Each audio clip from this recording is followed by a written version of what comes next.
নানান ব্যস্ততার মধ্যেও রবিবারগুলো সবসময় ভীষণ স্পেশাল। আর রবিবারগুলো সবসময় বেছে নেওয়া হয় মাংসর কিছু না কিছু বানানোর জন্য। আমরা তো এমনিতে ইউজুয়ালি রবিবার করে মাংসর ঝোল, ভাত বা মাটন কষা বা বিরিয়ানি এগুলো খাই। আজকে ভাবলাম একটু অন্যরকম কিছু করা যাক। আজ বাড়িতে বানালাম কিমার পরোটা। অনেকদিন ধরেই এটা খেতে ইচ্ছে করছিল। অর্ডার না করে বাড়িতে বানানোর মজা আলাদা। সবাই মিলে একসঙ্গে অনেক কিছু করা যায়, আনন্দ করে খাওয়াও যায়। ১ম এ কিমাটাকে ভালো করে ম্যারিনেট করে সেটাকে দিয়ে একটা বেশ সুন্দর পুর বানিয়ে ফেললাম। পরোটার জন্য আমি ময়দা ইউজ না করে আটা ইউজ করেছি একটু হেলদি হবার জন্য। আটাটা অবশ্য ভালো করে ময়াম দিয়ে মেখেছি, একটু তেলও দিয়েছি তাতে। একেবারে সে রুটির মতো আটা সেরকম নয়।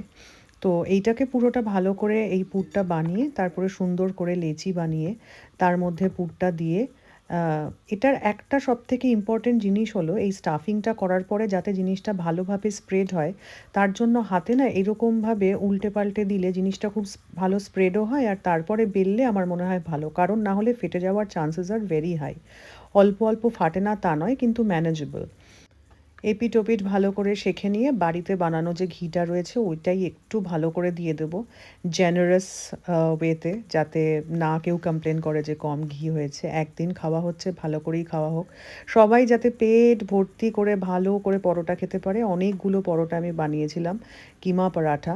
আর বানানোর পরে ওপর থেকে আবার একটুখানি ঘি ছড়িয়ে দিয়েছিলাম। তাতে আরেকটু এক্সট্রা স্বাদ বাড়ে। একটু কড়া করে বানিয়েছিলাম, বেশ একটু ভাজা, ভাজা হলে আরও সুন্দর হয়। আর এইগুলো গরম, গরম খাওয়ার যে কী আনন্দ! দারুণ হয়েছিল।